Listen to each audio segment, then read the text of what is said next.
ज्ञान की गंगा में डुबकी लगाएं, अपने पाप कर्मों को दूर भगाएं। सकल दिगंबर जैन समाज, सरदना, मेरठ, उत्तर प्रदेश, भारत की ओर से आचार्य भगवान के चरणों में त्रिवार नमोस्तु नमोस्तु नमोस्तु। और जो भव्य आत्मा यूट्यूब निर्भय वाणी चैनल के माध्यम से इसका आनंद ले रहे हैं, उन समस्त भव्य आत्माओं की ओर से गुरुदेव को त्रिवार नमोस्तु करते हुए आज का आप यहाँ पर पहला प्रश्न लेकर के हमारे बीच में ऑनलाइन प्रश्न है। वंशिका जैन वीरनगर मेरठ से हैं। उनका प्रश्न ये है, गुरुजी को त्रिवार नमोस्तु। गुरुजी, मेरी जिज्ञासा ये है कि पार्श्वनाथ भगवान के व्रत कब स्टार्ट करें और पूरी विधि क्या है, और व्रत निर्जले करें या एक आसन और करें, और जब अनंत चतुर्दशी के उद्यापन होते हैं तब व्रत के भी उसी टाइम कर सकते हैं क्या? सुनिए, पार्श्वनाथ भगवान के उपवास करने का मोक्ष सप्तमी का उपवास। भगवान पार्श्वनाथ की संबंध में वंशिका जैन का प्रश्न है, आप लोग भी करते होंगे, किए होंगे।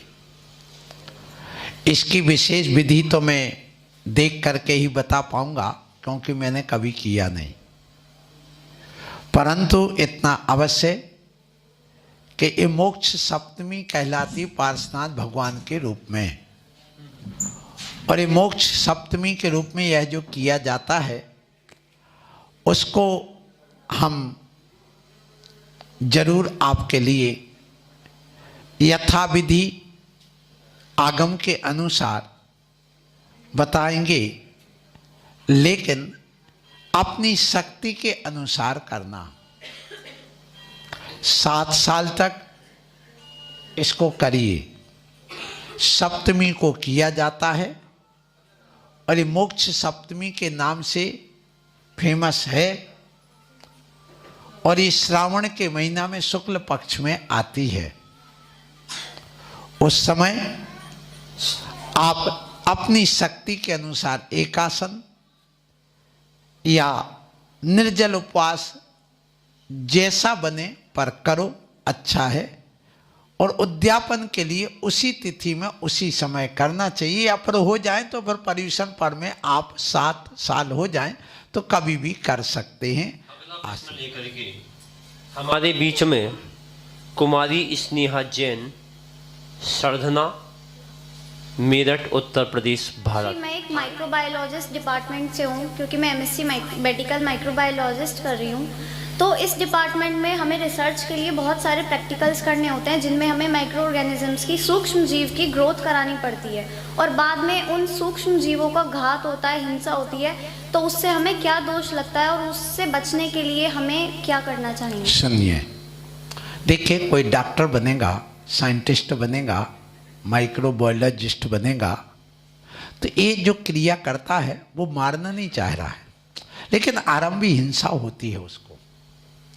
सरकार ने यद्यपि मेंढक वगैरह पर प्रतिबंध लगा दिया कि वो आजकल मरे हुए या जो लकड़ी वगैरह के, प्लास्टिक वगैरह के बना के वहाँ डिसेक्शन के रूप में उसको बता दिया जाता है। बहुत कम, कभी कभार 1-2 का करना पड़ता, क्योंकि इस पर जब हम लोगों ने बहुत आवाज़ उठाई, संतों ने, कि नहीं, ये जीवों की हिंसा नहीं होना चाहिए, सीखने की दृष्टि से है, लेकिन फिर भी उस हिंसा से बचें, तो वो आज कम हो गया है। सूक्ष्म जीवों का त्यागी श्रावक नहीं होता है। त्रिस हिंसा को त्याग स्थावर ना संधारे, व्यर्थ में वो स्थावर हिंसा नहीं करता है और त्रिस जीवों का त्यागी होता है। तो वो माइक्रोबायोलॉजिस्ट वाले जो भी होते हैं, वे सूक्ष्म जीवों को परीक्षण करते हैं, देखते हैं, उसमें केमिकल वगैरह डाल करके देखते हैं, और भी कई प्रकार के रिसर्च करने के लिए जब वो जाते हैं तो उसके लिए गृहस्थ के लिए छूट दी गई है। फिर भी यदि अपन को लगता है कि मेरे निमित्त से कार्य हुआ है, तो जब ये तुम्हारी पढ़ाई पूरी हो जाए उस समय आप इसका प्रायश्चित जरूर करें, उससे आप पाप से निवृत्त तो हो जाएंगे, लेकिन अभी उस कार्य को पूरा करें। यदि नहीं करोगे तो तुम्हारी पढ़ाई अधूरी मानी जाएगी। और आप जो 30 जीवों को बचाने की बात आती है, मनुष्यों को बचाने की बात आई है, तो वो आप नहीं कर पाओगे। इसलिए जैसे एक किसान है, खेती करता है और उसमें घास फूस निकालता है, तो वो स्थावर जीवों की हिंसा होती है, लेकिन वो यदि अनाज नहीं उगाएगा तो ये सारे मनुष्य मर जाएंगे, पशु पक्षी मर जाएंगे। इसलिए वह एक कार्य करता है कि सूक्ष्म जीवों की हिंसा होने पर भी यदि मनुष्य की हिंसा बचती है तो उस अहिंसा के लिए एक कार्य किया जा सकता है। तो हमारे आगम में कहा जो हिंसा अहिंसा की रक्षा के लिए होती है वह भी धर्म है। क्या कहा? जो हिंसा अहिंसा धर्म की रक्षा के लिए होती है वह भी एक धर्म है, लेकिन वह धर्म सदोष है, निर्दोष नहीं। जैसे देखिए, आप मुनि महाराज को आहार देते हैं, देते ना? तो जब आहार बनाओगे तो अग्नि जलाओगे, अनाज का आटा बनवाओगे, अनाज की खेती करवाओगे, सब्जी उगवाओगे, पानी गर्म करोगे, सब्जी वगैरह बनाओगे, तो उसमें हिंसा होगी कि नहीं होगी? वो हिंसा भी काय के लिए? अहिंसा धर्म की रक्षा के लिए, अहिंसक साधुओं के व्रतों की रक्षा के लिए। तो वो हिंसा होते हुए भी धर्म है कि नहीं है? इसी प्रकार आप मंदिर बनवाते हैं तो उसमें पत्थर टूटते हैं, फूटते हैं, सब होता, तो वो भी अहिंसा भी सुरक्षित हो रही है। किसके द्वारा? उस हिंसा के द्वारा। शास्त्र छपवाते, इसमें भी हिंसा होती। तो इस चीज की श्रावक को छूट दी गई है कि जिस कार्य को त्रस्त जीवों को बचाने के लिए यदि स्थावर जीवों की हिंसा होती भी है और अहिंसा की रक्षा के लिए होती है तो वह भी एक व्यवहार धर्म है, उसके लिए श्रावक को छूट है। अगला प्रश्न लेकर के हमारे बीच में कुमारी अक्षरा जैन। सर्धना। महाराज जी, जैसे हमारे सुनने में आता है कि नज़र लग जाती है, उसके लिए काला टिक्का वगैरह भी लगाते हैं, तो ऐसा जैन धर्म में नज़र लग जाना जैसा कुछ होता है क्या? बिल्कुल, अक्षरा जैन है। आशीर्वाद। प्रश्न बड़ा मार्मिक है कि नजर वगैरह टोना टोटका है, ये कुछ जैन दर्शन में क्या स्वीकार है? हाँ है। देखिए, भावनाओं का प्रभाव जरूर पड़ता है, नजर भी होती है, क्योंकि 23 प्रकार की जो वर्गणाएं हैं जैन दर्शन के अनुसार, मनोवर्गणा, वचन वर्गणा, काय वर्गणाएं, एक अलग प्रकार का एक एटमॉस्फियर, वातावरण, दबाव बनता है वहां। जैसे जैसे ये ऊर्जा होती है, सौर ऊर्जा, विद्युत ऊर्जा, चुंबकीय ऊर्जा है और परमाणु ऊर्जा, ऐसी 8 प्रकार की ऊर्जा, भौतिक ऊर्जा आप लोग पढ़े होंगे। ऐसी भावनात्मक ऊर्जा भी होती है, एक ज्ञान ऊर्जा भी होती, ध्यान ऊर्जा भी होती, मंत्र ऊर्जा भी होती, त्याग ऊर्जा भी होती, संयम के माध्यम से जो प्रकट होती आत्मा में, उसका भी अपना एक प्रभाव होता है। और इन भावनाओं को जैसे मान लो अपन देखें कि एक पुल होता है, जब पुल जाता है, पुल पर कोई वाहन जाते तो कहते इस पे हार्न नहीं बजाइए। क्यों नहीं बजाइए? क्यों नहीं बजाना? क्योंकि जो वहां पर उस गाड़ी के चलने से ध्वनि बनी है और 2 गाड़ियां आ रही हैं जा रही हैं, तो डबल उसकी हो जाने पर वो पुल भी चटक सकता है, क्रैक हो सकता है। इस साइंस में आप पढ़े हैं, इसलिए उसको मानना पड़ेगा। दूसरा उदाहरण देखिए कि ये पेन है, इस पेन को बालों में ले जाओ और रगड़ करके धूल के पास ले जाओ तो क्या होगा? धूल इसमें एब्जॉर्ब होगी, अवशोषित होगी, चिपक जाएगी और यहां घर्षण विद्युत तैयार हो जाएगा, घर्षण चुंबक तैयार हो सकता है। तो जो भावनाओं का घर्षण होता है उसका भी प्रभाव होता है। दूसरा एक आप एबोनाइट की छड़ लीजिए और उसको फलालेन के कपड़े पर रगड़िए तो धन आवेश आएंगे, और यदि उसको बिल्ली या कुत्ते की खाल से रगड़िए तो ऋण आवेश आएंगे। बस इतना अंतर आपने साइंस में पढ़ा होगा, हमने भी पढ़ा है। तो इसका मतलब ये है कि इसका प्रभाव भी होता। यही कहते ना, कुत्ता रास्ता काट गया अशुभ हो गया, बिल्ली रास्ता काट गई, रुक जाओ। दूसरा सुनिए कि जैसे कुत्ता है, बिल्ली है, उसको रेबीज नाम के वायरस होते, जैसे कोरोना वायरस होते वैसे, और उनकी उम्र ज़्यादा नहीं होती, बस 5-6 सेकंड 10 सेकंड। और यदि 2 गज की दूरी है तो वहां का वायरस जब तक यहां आएगा तब तक वो डेड हो जाएगा। तो आप खड़े हो गए, दूर रह गए और नमोकार मंत्र पढ़ने लगे तो उसका नेगेटिव एनर्जी जिसको अपन कहते हैं और वायरस वो जब तक समाप्त हो जाएगा। पर हम जब तक कोई दूसरा निकल जाएगा हम निकल जाएंगे, कोई दोष नहीं आएगा। इससे सिद्ध होता कि इसका भी प्रभाव होता है, अपन को सावधान रहना चाहिए। और इस समय नमोकार मंत्र सबसे बड़ा प्रभावशाली होता है, उसको पढ़ करके थोड़ा रुक करके काम कर लेना चाहिए। आशीर्वाद। अगला प्रश्न लेकर के हमारे बीच में श्रीमती प्रीति जैन उपस्थित हो रही हैं, आए और आकर के अपना प्रश्न करें। इसके बाद अगला प्रश्न रहेगा श्रीमान दीपक जैन दिवाकर जी का। तैयार चाहिए या नहीं? बहुत अच्छी बात है।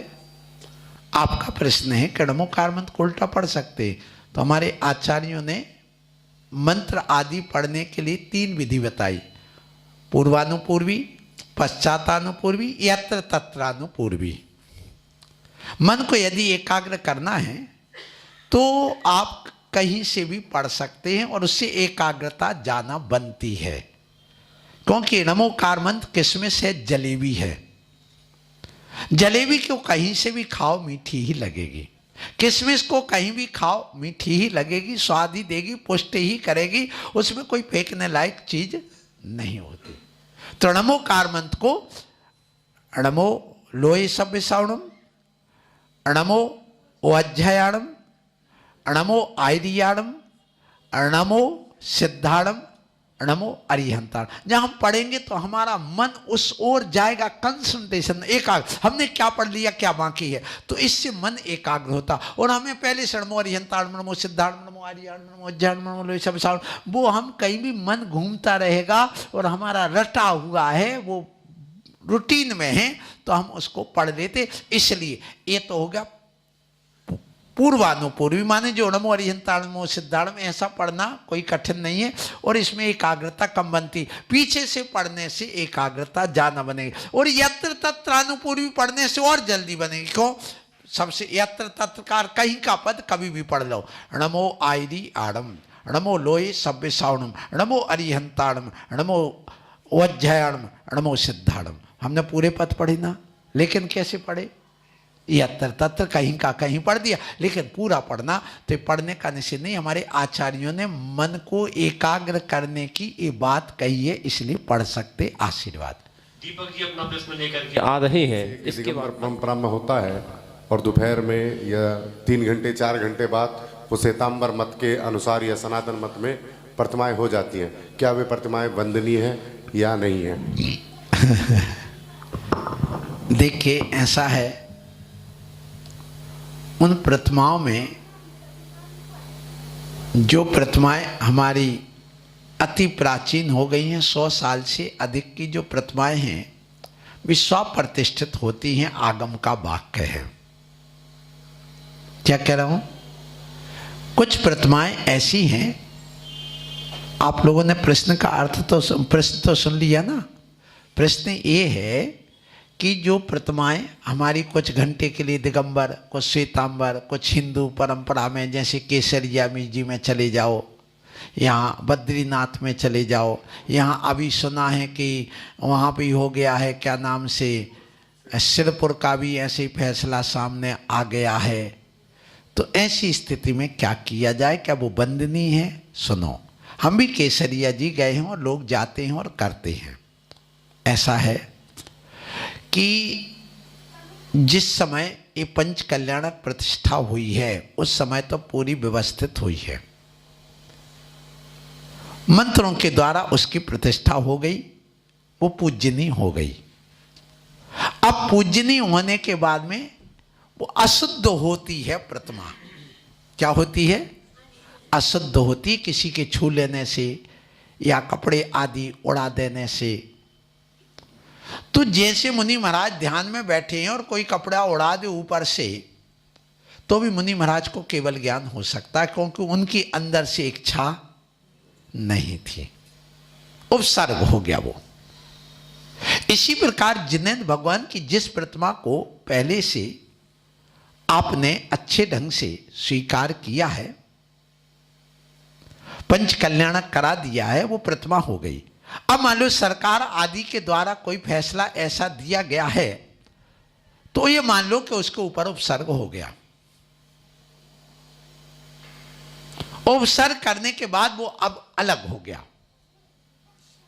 अलग हो गया। वो प्रतिमा प्रतिष्ठित थी, पूज्य थी, अभिवंदनी, दर्शनी, पूजनी है, इसमें कोई निषेध नहीं। हाँ, जब आप वहां पूजा करने जाएं तो उसकी शुद्धि करें, उसके ऊपर पुनः शुद्धि का जो मंत्र होता वो जरूर करें उस समय।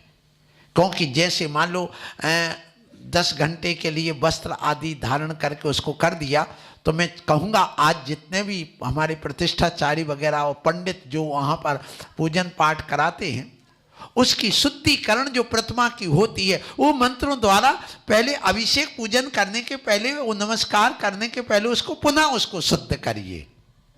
क्योंकि देखिए मिस्त्री बना के लाता है, हम मंत्रों के द्वारा उसकी प्रतिष्ठा करते, मंत्रों के द्वारा आप पुनः प्रतिष्ठा कर दो।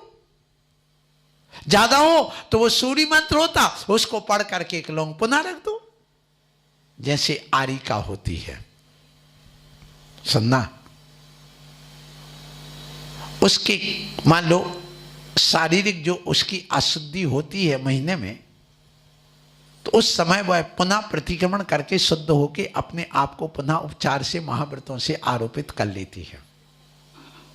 उसी प्रकार से उस प्रतिमा पर भी अपन पुनः उसको शुद्धिकरण करके वंदनी पूजनी बना दो। जब तक हमारे रूप में रही कर ली, अपने उठ करके चले आए, ऐसा किया जा सकता। लेकिन ये नहीं कि हम उसकी वंदना ही बंद कर दें, तो गलत है। हाँ, एक होता है आदरणी, एक सम्मानी और एक पूजनी, 3 चीजें हो गई।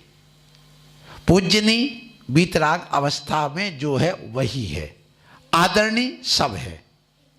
क्योंकि ये मान लो पुस्तक पढ़ी है, इसको हमने पीछे लगा के व्यवस्थित रखा तो इसका आदर हो गया है, और यूं पकटक दी तो अनादर हो गया। तो हमारे अजीब का भी अनादर नहीं बताया, तो फिर तो वो तो बीतरागी प्रतिमा रही है, जिनेंद्र भगवान की प्रतिमा रही है, इसलिए उसका अनादर नहीं कर सकते। हम हाथ जोड़ करके जय जिनेंद्र तो कर ही सकते हैं, इसलिए आदरणीय वंदनीय हाथ जोड़ करके आप उनको सिर झुका सकते। वंदनीय पूजनी का अभिषेक पूजन आदि करके उनको चरण आदि स्पर्श करना, ये पूजनीयता उसमें आती है, तो आप उसको कर सकते हैं। आशीर्वाद।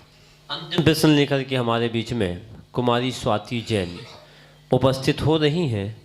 आए स्वाति जैन प्रश्न है, जिनका भी प्रश्न है श्री, इसमें कुमारी लिखा है, कोई माफ़ करिएगा, इसमें कुमारी लिखा है, श्रीमती जी हैं, श्रीमती स्वाति जैन। आए आकर के अपना प्रश्न करें। नमोस्तु महाराज, नमोस्तु महाराज जी, नमोस्तु महाराज। मध्य प्रदेश की अपेक्षा से कुमारी हैं और उत्तर प्रदेश की अपेक्षा से श्रीमती हैं। आशीर्वाद। महाराज जी, मेरा प्रश्न यह है कि बेदल जो दुदल होता है वह दूध से ही मानना चाहिए, दूध से भी माना जाता है क्या, या केवल दही से माना जाता है? बहुत अच्छी बात। इसकी 2 परंपराएं हैं। आपका प्रश्न है कि दुदल दूध से, दही से या दोनों से, किससे माना जाए? तो दूध से दुदल नहीं माना गया आगम में, लेकिन कुछ पंडितों की मान्यता है कि मानना चाहिए।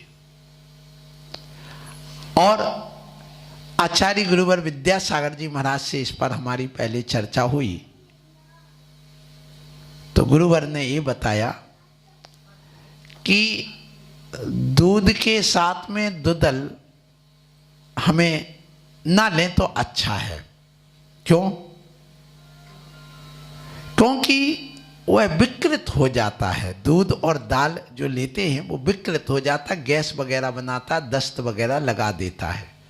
आप कभी चने की दाल के साथ में ऊपर से दूध पी लेना, आपका पेट गड़बड़ कर जाएगा। तो इसका मतलब ये है डॉक्टर लोग भी कहते हैं, साइंटिस्ट भी यही कहते हैं कि देखिए दूध का प्रोटीन और दाल का प्रोटीन डबल प्रोटीन हो जाता, तो यह प्रोटीन की अधिक मात्रा भी नुकसानदायी होती है, पचता नहीं है। इसलिए भी दूध के साथ में दाल का संयोग ना लें एक साथ तो अच्छा है। थोड़ा अंतर हो जाए तो ले सकते हैं, लेकिन साथ में ना लें। अब रही बात दही की, दुदल की बात आती है, तो दही और छाछ दोनों से दुदल स्वीकार किया गया है, और वह दाल वाली, दो दल वाली जो चीजें हैं उससे दुदल होता। दूध का नाम दुदल नहीं है। दो दल वाले अनाज के साथ में छाछ और दही का सेवन करना दुदल कहलाता है। अब चाहे वो कड़ी के रूप में लो। अब कई लोगों की एक तर्क है कि कच्चे दही को नहीं ले सकते, कच्चे दूध का दही। तो भैया कच्चे दूध का दही तो हमारे यहाँ भैंसे ही अवक्ष है, अंतर्मुहूर्त बात तो वो दूध ही नहीं ले सकते। दही की बात तो वो 24 घंटे बाद की बात ही दूर है, इसलिए उस दही को तो अभक्ष ही कह दिया। अब दुदल बनेगा तो किससे बनेगा? उबले हुए दही से, उबले हुए दूध वाले दही से बनेगा, तो उसी तो नहीं तो दुदल का महत्व ही नहीं हो जाएगा, सब समाप्त हो जाएगा।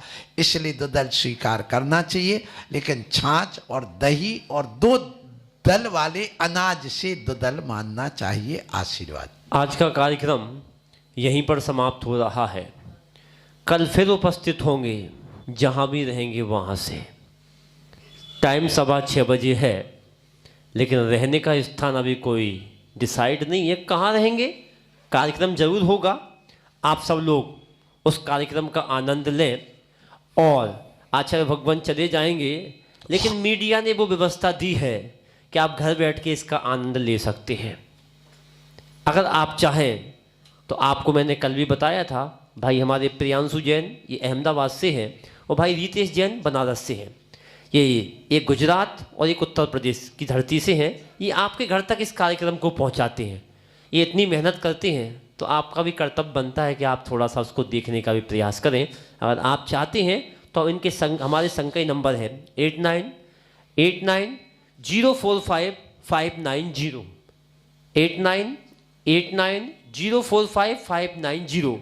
कोई भी प्रश्न अगर आपके हो, घर संबंधी, परिवार संबंधी, आगम संबंधी, जैन दर्शन संबंधी, कोई भी प्रश्न अगर आपके हो, आप इस नंबर पर भेज सकते हैं। और आपको देखना हो, ये तो भेजने की व्यवस्था है, अगर देखना हो तो आप YouTube पर जाइएगा, NIRVHAY डालिएगा, आपको ये कार्यक्रम वहाँ पर मिल जाएगा और सुनने को मिल जाएगा। आप लोग सुनते रहें, सुनाते रहें, आते रहें, बुलाते रहें। और जिनके पास अगर ये व्यवस्था भी नहीं है, तो आचार्य श्री जो छोटी छोटी चीज़ें बताते हैं, आचार्य श्री के माध्यम से लिखा हुआ बहुत अच्छा प्यारा सा साहित्य है। अगर आप चाहते हैं कि आपको YouTube चलाना नहीं आता, कोई बात नहीं, चिंता की कोई बात नहीं है। अगर आप चाहते हैं हमको देखना नहीं आता, कोई बात नहीं, पुस्तक तो आप पढ़ सकते हैं, पुरानी ओल्ड इज गोल्ड। तो आचार्य श्री के माध्यम से ये पुस्तकें प्रवचन की पुस्तक है, हमको क्रिया करते हैं, क्यों करना चाहिए, कैसे करना चाहिए, उसकी सारी व्यवस्थाएं इसमें दी हुई हैं। अगर आप चाहते हैं तो आप उसको अपने पास ले करके पढ़ करके उसका भी आनंद ले सकते हैं। आज का कार्यक्रम यहीं पर समाप्त हो रहा है। सुनते रहिए, सुनाते रहिए, आते रहिए और बुलाते रहिए, और ऐसे ही निर्भय वाणी का आनंद उठाते रहिएगा। आप सबकी ओर से गुरुदेव के चरणों में तेरी बार नमोस्तु, नमोस्तु, नमो।